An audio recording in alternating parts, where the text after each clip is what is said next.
और minimum you have to spend 4.5 years. हाँ जी, अटेम्प्ट्स लगेंगे तो वो इयर्स बढ़ते जाएंगे। 9 to 12 लाख तक का एवरेज पैकेज। इनका इंस्टीट्यूट का जो फीस स्ट्रक्चर है वो है 23,000 और पर सब्जेक्ट वाइज 40% मार्क्स चाहिए। इन 4 पेपर्स में से 2 सब्जेक्टिव मतलब लिख करके आपको करके आना होगा और 2 एमसीक्यू बेस्ड ऑब्जेक्टिव एग्जाम्स होते हैं। ठीक है, हाँ जी, नमस्कार सभी को, कैसे हैं आप सब लोग? उम्मीद करता हूं कि बहुत ही अच्छे होंगे। एक क्लास 12th जो कॉमर्स लेकर के एक बच्चा पढ़ रहा होता है और एक कॉमर्स ग्रेजुएट इन 3 कोर्सेज के बारे में अपनी लाइफ में सोचता जरूर है। पहला सीए, दूसरा सीएस और तीसरा सीएमए। नाउ इन तीनों कोर्सेज के पॉइंट टू पॉइंट डिस्कशन पे मैं आपसे बात करके चलूंगा और उम्मीद करूंगा कि आप लोगों के लिए वीडियो हेल्पफुल हो पाए और आप वीडियो के एंड में जाकर के ये डिसाइड कर पाए कि आपको क्या करना चाहिए और कौन सा कोर्स जो है वो आपको चूज करना चाहिए। तो आइए जी, बहुत ही ध्यान से इन तीनों कोर्सेज के बारे में बात करके चलते हैं। फर्स्ट ऑफ ऑल हमारे पास में आता है सीएस, जिसको हम चार्टर्ड अकाउंटेंट बोलते हैं। ठीक है, चार्टर्ड अकाउंटेंट कोर्स जो होता है इसके अंदर हमारे पास में सिंपली 3 स्टेजेस है। 3 स्टेजेस मतलब पहला स्टेज है आपका सीए फाउंडेशन का एग्जाम, नेक्स्ट स्टेज है आपके लिए यहाँ पे सीए इंटरमीडिएट का एग्जाम और थर्ड और लास्ट स्टेज है जो आपका फाइनल एग्जाम्स होता है जिसको हम सीए फाइनल एग्जाम बोलते हैं। टोटल ओवरऑल कोर्स की जो ड्यूरेशन है वो 4.5 मतलब 4.5 साल से लेकर के 5 साल तक की है। तो मैक्सिमम आप अगर एक सिंगल अटेम्प्ट्स में एग्जाम पास करके चलें तो आपको 5 साल लगेंगे और minimum you have to spend 4.5 years. हाँ जी, अटेम्प्ट्स लगेंगे तो वो इयर्स बढ़ते जाएंगे। ठीक है, लेकिन इंपॉर्टेंट बात यह है कि ये जो तीनों स्टेजेस हैं इनके अंदर कितने कितने पेपर्स आपको और एग्जाम देकर के चलने पड़ते हैं। तो first of all CA foundation का जो एग्जाम होता है उस सीए फाउंडेशन के अंदर टोटल आपके 4 पेपर्स होते हैं और इन 4 पेपर्स में से 2 सब्जेक्टिव मतलब लिख करके आपको करके आना होगा और 2 एमसीक्यू बेस्ड ऑब्जेक्टिव एग्जाम्स होते हैं। ठीक है, वहीं पे फाउंडेशन का एग्जाम क्लियर करने पे मतलब जिसमें 50% मार्क्स आपको चाहिए, मतलब सब्जेक्ट वाइज 40% और एग्रीगेट 50% मार्क्स आपको चाहिए, मतलब out of 400 you have minimum score 200 marks. ठीक है, और इसके बाद में फाउंडेशन एग्जाम के बाद में आपका इंटरमीडिएट एग्जाम होता है जिसमें आपके लिए कुल मिलाकर के 6 सब्जेक्ट्स होते हैं और इन 6 सब्जेक्ट्स के अंदर आपके लिए पार्शियली एमसीक्यू मतलब 30% एमसीक्यू और बाकी रिमेनिंग 70% जो है वो आपके लिए प्रैक्टिकल सब्जेक्टिव एग्जाम्स होते हैं। इन 6 सब्जेक्ट को पास करने के बाद में यहाँ पे आपकी एक प्रैक्टिकल ट्रेनिंग होती है 2 इयर्स की। ये 2 साल की प्रैक्टिकल ट्रेनिंग करने के बाद आप जो है वो एग्जाम में अपीयर हो सकते हैं, that is CA final exam. और भाई ये सीए फाइनल एग्जाम करने के बाद में you have completed the CA course और आपको एक सीए की डिग्री मिल जाती है। ठीक है, लेकिन भाई साहब इसमें कुछ क्वेश्चंस हमारे पास में आते हैं। What is the cost? क्या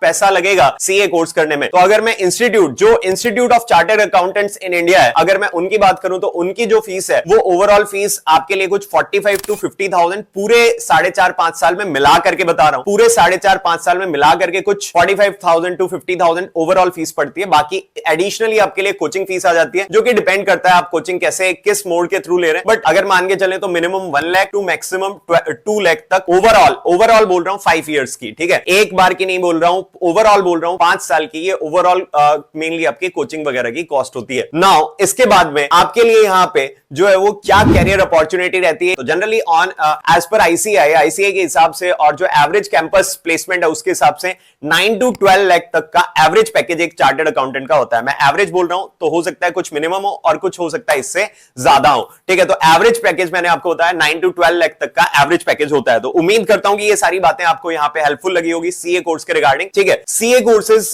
बहुत सारे स्टूडेंट जो है वो अगर कॉमर्स की बात करें तो बहुत सारे स्टूडेंट अट्रैक्ट रहते हैं सीए कोर्स की तरफ। वहीं पे कुछ मेनली आपके लिए बाकी के कोर्सेज भी हैं हमारे पास में, वहां पे भी जाते हैं बच्चे। बट अगर हम बात करें इनमें बाकियों में जो कंपैरिजन होता है, जो प्रोफेशनल कोर्सेज में कंपैरिजन होता है सीए के साथ में, तो उसमें आता है आपका सीएस। ठीक है, कंपनी सेक्रेटरी का एग्जाम। गाइस कंपनी सेक्रेटरी के एग्जाम के बारे में हम बात करते हैं तो कंपनी सेक्रेटरी को गवर्न करने के लिए एक इंस्टीट्यूट है, institute of company secretary in India. ठीक है, ICSI। ठीक है, आपका ये इंस्टीट्यूट है और अकॉर्डिंग टू इंस्टीट्यूट आपके लिए जो मेनली आपका प्रोसेस है सीएस करने का वो है सिंपली पहला आपका CSAAT का एग्जाम होता है। ठीक है, जो कि एक ऑनलाइन एग्जाम है, एक ही पेपर होता है उसके अंदर 200 मार्क्स का और minimum you have score 100 marks to clear the exam. ये ऑनलाइन एग्जाम है जो CSAAT का एग्जाम होता है पहला। दूसरा स्टेज यहाँ पे आता है एग्जीक्यूटिव स्टेज। ठीक है, एग्जीक्यूटिव स्टेज के अंदर कुल मिलाकर के आपके पास में 7 पेपर्स होते हैं जो कि आपको क्लियर करने होते हैं। ठीक है, अगेन वही 50% वाला हिसाब किताब यहाँ पे चलता है जैसे सीए के अंदर है। देन फिर हमारे पास में यहाँ पे थर्ड आ जाता है आपके लिए जो मेनली सीएस प्रोफेशनल, जैसे सीए में फाइनल एग्जाम होता था, यहाँ पे प्रोफेशनल सीएस प्रोफेशनल हम उसको बोल करके चलते हैं।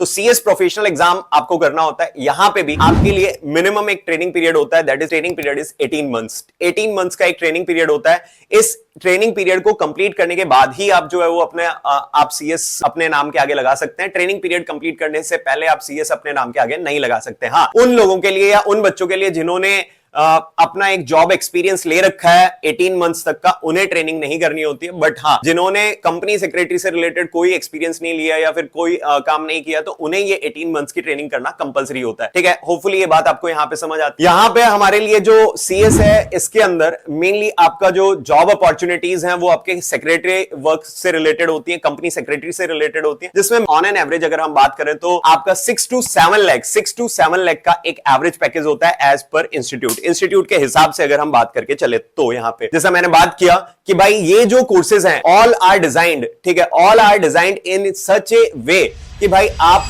धीरे धीरे एक प्रोफेशनलिज्म की तरफ पहुंचते जाएं। ठीक है, तो इसी लीग में हमारे लिए तीसरा जो एग्जाम है, या जो तीसरा एग्जाम ना बोल के कोर्स बोले हम उसे, that is CMA, cost and management accounting. ठीक है, कॉस्ट एंड मैनेजमेंट अकाउंटिंग जो सीएमए का कोर्स होता है वो हमारे लिए ओवरऑल अगर हम ड्यूरेशन की बात करें तो ये लास्ट करता है आपका 5 इयर्स के आसपास। अगर मैं 4 to 5 इयर्स बोलूं तो ये गलत नहीं होगा। ठीक है, बिकॉज 3 इयर्स की यहां पे ट्रेनिंग पीरियड भी होता है। सीएमए का कोर्स स्ट्रक्चर काफी हद तक सिमिलर है सीए जैसा। जैसा आपने सीए में कोर्स स्ट्रक्चर देखा, फाउंडेशन होता है, इंटरमीडिएट होता है और देन जाकर के आपके लिए फाइनल एग्जाम होता है, तो उसी तरीके से यहां पे भी एग्जाम्स को यही नाम दिया गया है। सबसे पहले सीएम में फाउंडेशन होता है, सीएम में इंटर होता है और मेनली फिर जाकर के हमारे लिए होता है सीएम में फाइनल। सीएम में फाउंडेशन की अगर हम बात करें, अराउंड आपके पास में 4 पेपर्स होते हैं और इन 4 पे वही आपका पासिंग क्राइटेरिया है, 50% पासिंग क्राइटेरिया आपका लगता है। वहीं पे अगर हम सीएमए फाउंडेशन के अंदर ये डिटेल पे बात करें कि भाई आपके कितना पर सब्जेक्ट वाइज चाहिए, तो भाई ओवरऑल 50 चाहिए, पर सब्जेक्ट वाइज 40% मार्क्स चाहिए। वहीं पे इसका नेक्स्ट पेपर आता है आपके लिए सीएमए इंटरमीडिएट, और जो सीएमए इंटरमीडिएट का एग्जाम होता है उसके अंदर कुल मिलाकर के आपके लिए 8 सब्जेक्ट्स होते हैं और इन 8 सब्जेक्ट में वही criteria like CA, 30% MCQ and 70% subjective रहता है। वही 50% का क्राइटेरिया यहां पे भी वर्क करेगा। And in the CMA final is also 8 subject. ठीक है, सीएमए फाइनल में भी आपके लिए कितने सब्जेक्ट्स होते हैं? 8 सब्जेक्ट्स होते हैं। ये आपको यहां पे ध्यान में रख करके चलना है। ओवरऑल फीस स्ट्रक्चर क्या रहने वाला है? देखिए, फीस स्ट्रक्चर सिंपली आपका यहां पे 55,000 के अराउंड, ठीक है, 54-55,000 के अराउंड जो इंस्टीट्यूट की फीस है कुल 5 सालों में मिला करके।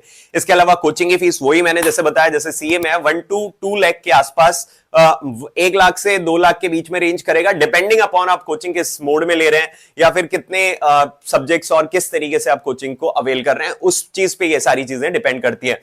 ये सारा ओवरऑल हमने डिटेल पे बात करी यहां पे। अब जॉब अपॉर्चुनिटी क्या मेनली आपके लिए पैकेजेस रहते हैं सीएमए कंप्लीट करने के बाद में, तो जनरली अगर हम बात करें तो यहां पे 8 to 10 लाख का आपका ऑन एन एवरेज पैकेज रहता है आफ्टर कंप्लीशन ऑफ सीएमए, जब आप सीएमए कंप्लीट कर लेते हैं as per the campus detail. जो इनकी कैंपस डिटेल है उसके हिसाब से मैंने ये सारी बातें बताई हैं।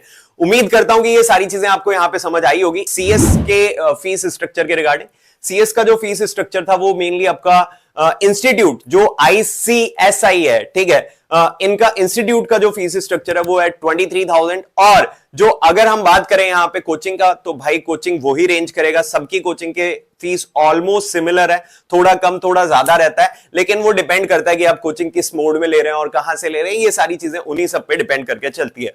होपफुली ये सब बातें आपको समझ आई होगी। नाउ अब मेरे कुछ पॉइंट्स हैं जो मैं यहां पे आपको पॉइंट आउट कर देता हूं। इनके बेसिस पे आप खुद से डिसाइड कर सकते हो कि आपको कौन सा कोर्स करना चाहिए। एवरेज सैलरी मैंने आपको बताई, तो उस एवरेज सैलरी को एक पॉइंट आप ध्यान में रख सकते हो। दूसरा पॉइंट, भाई जो सीएस लोग होते हैं ये ओवरऑल लॉ के नॉलेज पे बात करते हैं। जो कंपनी लॉ है, जिसको हम सिविल लॉ बोलते हैं, जहां पे कंपनी किस तरीके से वर्क करती है, बिजनेसेस कैसे वर्क करते हैं, तो ये सिविल लॉ पे वर्क करते हैं।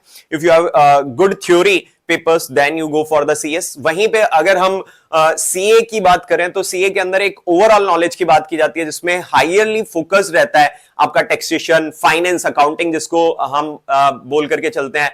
ऑडिटिंग का जो पार्ट है वो हाईली फोकस रहता है, लेकिन एक ओवरऑल चीजें आपको पढ़ाई जाती हैं, चाहे फिर वो कॉस्टिंग हो, लॉ हो, सारी चीजें आपको यहां पे पढ़ाई जाती है। मतलब कोई भी ऐसा एस्पेक्ट नहीं रह जाता है कॉमर्स का जो अनटच रह जाए, ऑलमोस्ट सब कुछ पढ़ाया जाता है। बट एक्सपर्टीज के लेवल पे अगर हम बात करें तो टैक्सेशन हो गया, ऑडिटिंग हो गया, फाइनेंस, अकाउंटिंग जिसको हम बोलते हैं, वो आपको यहां पे पढ़ाए जाते हैं। वहीं पे अगर हम सीएमए की बात करें तो majorly these are the cost accountant, तो कॉस्टिंग रिलेटेड चीजें और फाइनेंस रिलेटेड चीजें आपके यहां पे ज्यादा रहती हैं। आप मेनली नेक्स्ट लेवल की चीजें पढ़ते हैं जो कॉस्ट एंड मैनेजमेंट अकाउंटिंग से रिलेटेड है कि how to run a company cost effectively और कॉस्ट एफिशिएंटली। ये सारी चीजें आपके लिए यहाँ पे बहुत डिटेल में आपको यहाँ पे पढ़ाया जाता है, ठीक है। इन्हीं सब्जेक्ट्स के बेसिस में काफी हद तक the course structure of CA and CM में आर सिमिलर, ठीक है। बट हाँ, सैलरी में थोड़ा फर्क है। ज्यादा बच्चा जो है वो सीए कर रहा होता है, और ये भी सच्चाई है कि ज्यादा प्रोफेशनल जो है वो सीएस है मार्केट में कंपैरेटिव टू सीएम में।